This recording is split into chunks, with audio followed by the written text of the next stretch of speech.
assembly, we learnt all about our amazing bodies. And today we're going to the top, our brain. Our brain is amazing.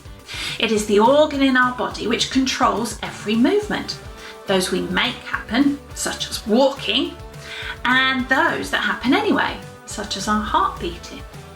It allows you to learn new things and lets you feel emotions. It never stops working, even when you're asleep. The brain has been called the most complex thing we have yet discovered in our universe. Here are some amazing facts about the brain. It weighs about 1.3 kilograms. It uses 20% of your energy. It produces enough electricity to power a light bulb. It is 75% water. And when a baby is born, their brain is nearly the same size as an adult brain. It reaches its full size when you are 6. And it takes 5 different areas of your brain to make a laugh. Our brain is amazing, astounding, unbelievable, mighty and powerful.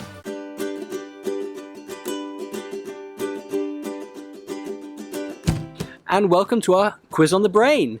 Before I introduce our teams to you, let me first of all say, I understand they're not currently social distancing, but technically living in the same household, they do form one big family bubble.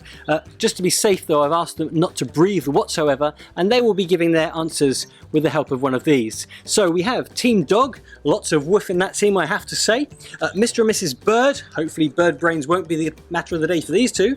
We have the Dinosaur crew, who have plenty of experience between them, lots of wisdom of ages heading out there. We have Mr. and Mrs. Platypusy Birdie thing, and of course we have Sid, who you might recognise from such films as what's that? Oh, we can't say for copyright reasons. Well, here is Sid.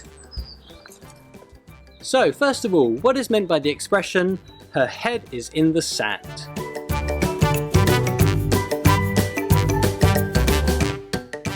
That's right, Mr. and Mrs. Bird, the answer is B. She is refusing to think about something. Sid, what are you thinking? Our second expression, you can do that standing on your head.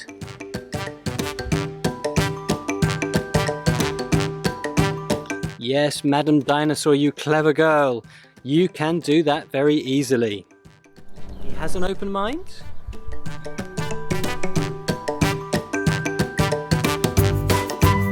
And yes, the dogs are on a roll. To have an open mind means that somebody listens and thinks about lots of different ideas. By the way, Mr. Platypus Thingy, you can change your answers every now and again. There are other letters in the alphabet. My head is not in the right place.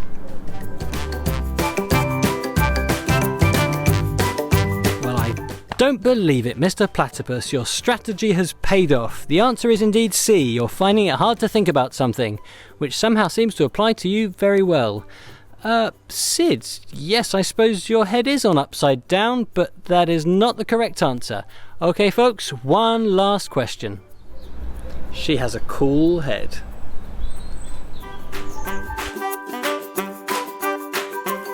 Well, we seem to have lots of good answers here. What's that, Miss Dinosaur?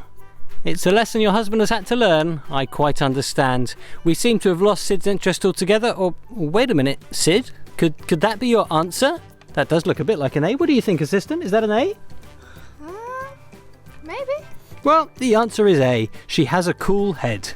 Her head is not cold. She is very calm. And that's all, folks. Thanks for playing. I wonder, maybe you could think up some expressions that we use that we forgot about. Back to Caroline in the studio. Our brain has over 70,000 thoughts every day and many different feelings. That's an amazing thought for an amazing part of our body. In the Bible, in a psalm, which is like a poem, David wrote to God, "Thank you for making me so wonderfully complex. It is amazing to think about. Your workmanship is marvellous, and how well I know it." He also wrote in the same psalm, "You have examined me and you know me. You know everything I do. From far away you understand all my thoughts. Even before I speak, you already know what I will say. You are all round me on every side. You protect me with your power.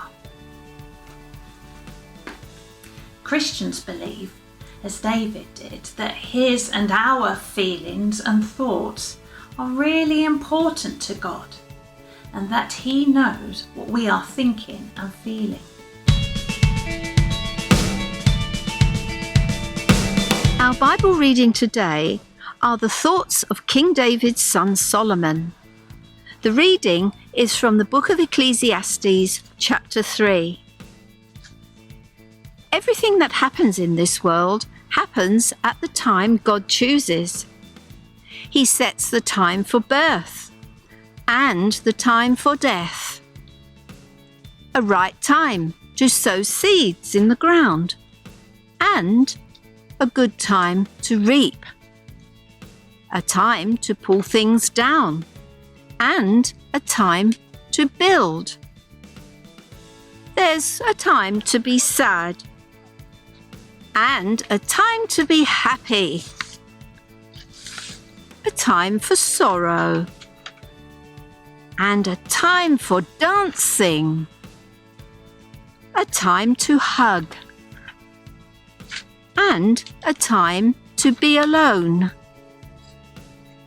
A time to keep things and sometimes a time to throw things away. A time to break things and a time to mend things. A time to say what you feel and a time to be very quiet and say nothing. A time to show that you are upset and a time to make up.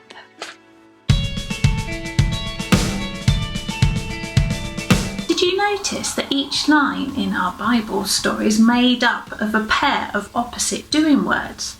Searching and losing, keeping and thrown away, mourning and dancing, crying and laughing.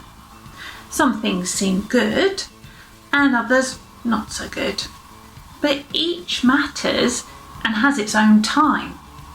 It's saying that it's okay to be sad sometimes, just as it's okay to be happy. Both will happen in our lives, and both are natural feelings to have. They are what make us human. It's also important not to ignore thoughts and feelings that are upsetting us, not to put our head in the sand.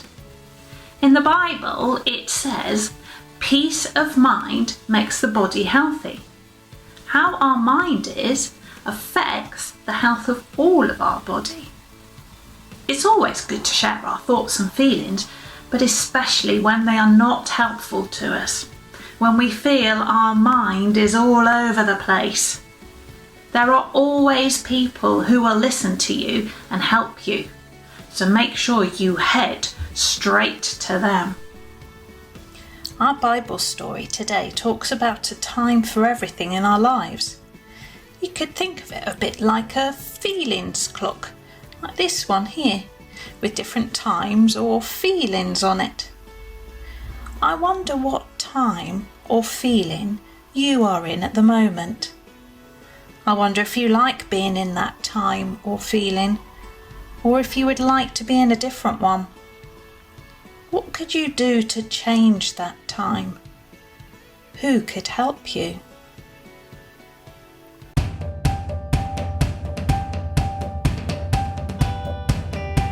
So Barbara, what time do you think it is now? Well, I think it's time to pray. Dear God, thank you that we are so wonderfully made. Thank you for our amazing brains and for our ability to think and feel. Thank you that we can feel happy and sad.